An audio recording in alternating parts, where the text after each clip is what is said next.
Hello, welcome to Chinese Folk Tales. I'm Victoria Meakin, and I've got another amazing story to tell you. I hope you enjoy it. There's a phrase in Chinese which says you shouldn't brandish your axe at Lu Ban's door. But what does it mean? And while we are at it, who was Lu Ban? Basically, the interpretation is that you shouldn't show off in front of those who have already set the bar high, because you'll only make a fool of yourself. So, the big question remains, who was Lu Ban? He's someone whose name should be right up there with Archimedes, Leonardo da Vinci, Benjamin Franklin and Nikola Tesla. But because his achievements were made so very long ago, we're talking around 2,000 years ago, his name sometimes gets forgotten. But not by builders in China, who see him as the god of their trade. And not just constructors. Who invented the kite? Lu Ban. The carpenter's saw? Lu Ban. And the bicycle? Lu Ban, probably. Oh, and his wife got in on the act too. She invented the umbrella, so that he could carry on working in the rain. We'll discover more about that later. But first, let's find out a little more about this great man.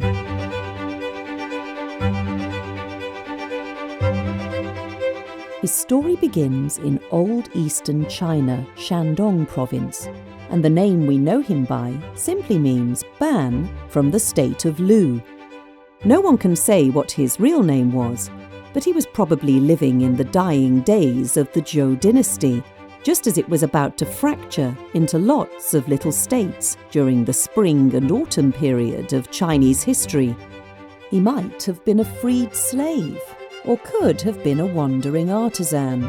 We do know he came from a family of carpenters, and that Lu Ban didn't like reading or writing and categorically hated school, which made things tough for his teachers.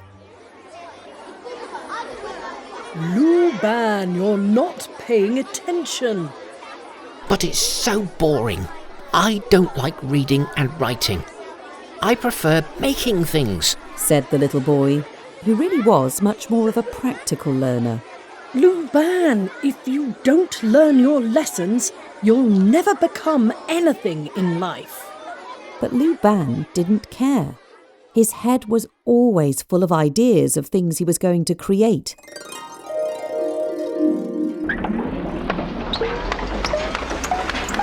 It's not that he hated learning altogether, because he was inspired by great Chinese thinkers of the past.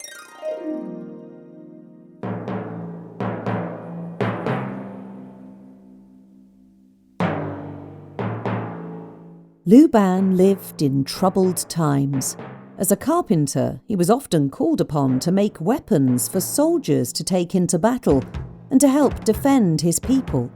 But instead of sticking with the tried and tested, little by little, he showed that he had some pretty clever ideas of his own. Why have you brought me here, carpenter? I have a war to fight. I just wanted to show you some things I've made.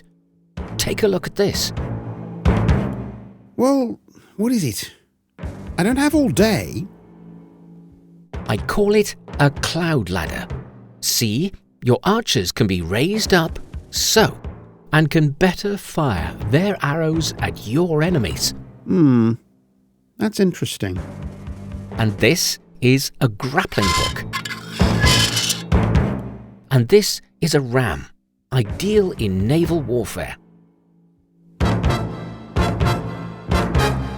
Also, if you make all the ammunition the same size, it would make it easier to supply the armies. Ingenious.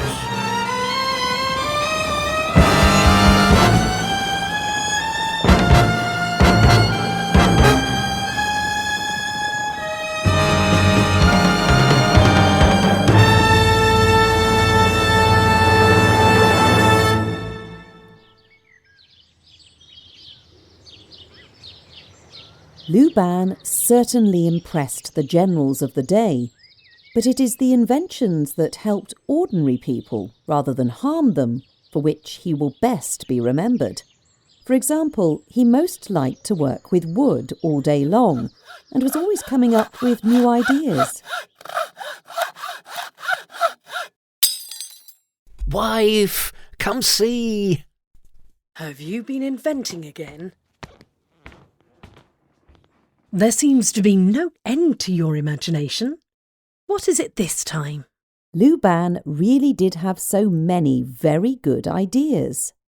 Well, this is a chisel. It makes very fine precision cuts. This is a shovel, and it makes it easier to clear up. Oh, I like this one. It can be used to plane wood nice and smooth.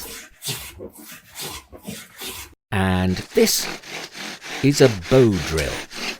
You can make fire with this. And this? A little seat to sit on. I really don't know where you get your ideas from. But I'll not complain. Your reputation is growing fast.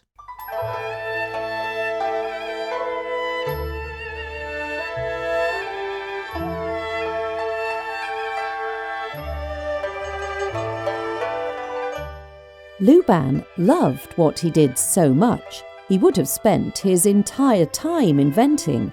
But sometimes he had no choice but to get clever. I want a new palace. Said King Mu of Zhou one day.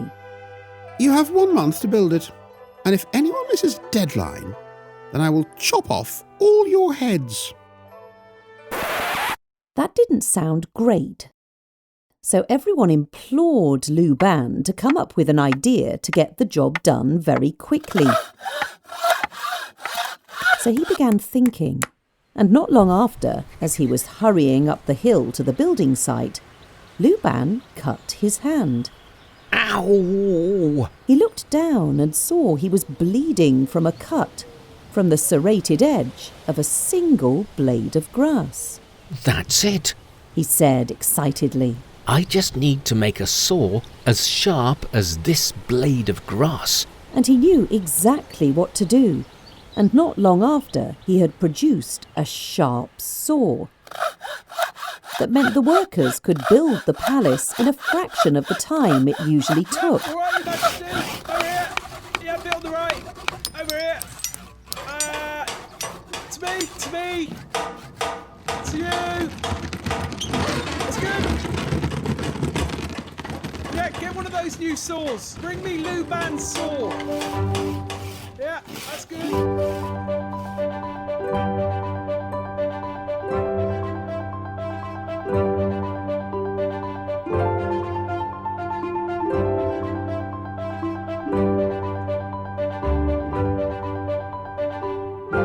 He never really stopped coming up with this or that. And with all this inventing, Lu Ban's wife worried for him so. You're out in all weathers working on your plans. You'll catch your death or get sunstroke. So she came up with an invention of her own.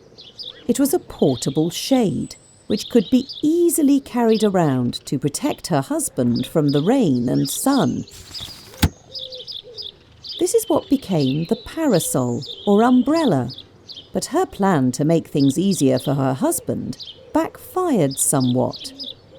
Oh, thank you. Now I can work even harder.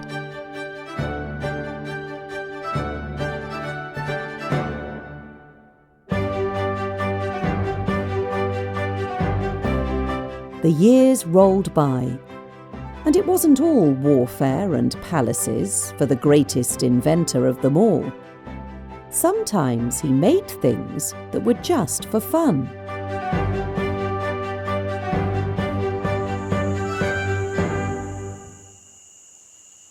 What is that? It's a bamboo bird. Look, I can add a string and make it stay in the air for 3 whole days. We can paint it and make it look really great. And Look at this. Well, it's just a cart, isn't it? Yes, but it moves on its own. Oh, Lu Ban! Hang on. Isn't that your frail old mother in it? Yeah, I haven't quite worked out how to get it back yet.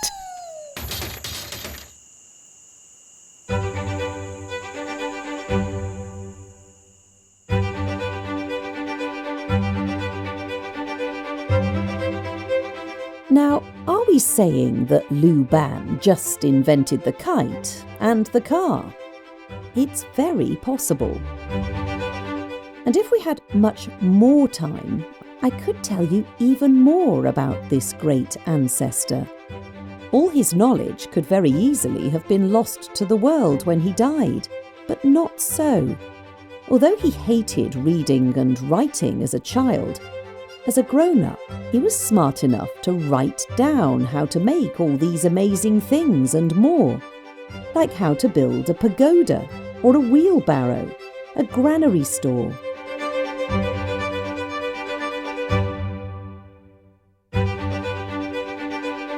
He knew how to ward off evil spirits and the most auspicious days to cut down trees.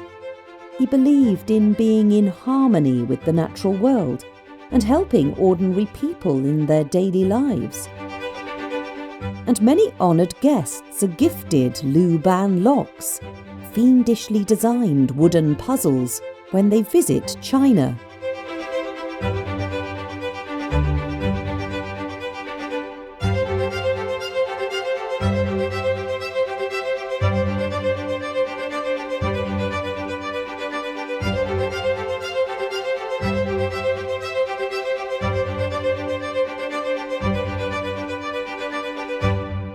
And with that, we conclude this episode of Chinese Folk Tales.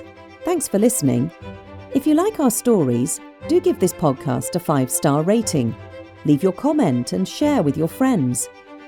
To hear more, please subscribe to Chinese Folk Tales on all major podcast platforms. We'll see you next time. Bye for now.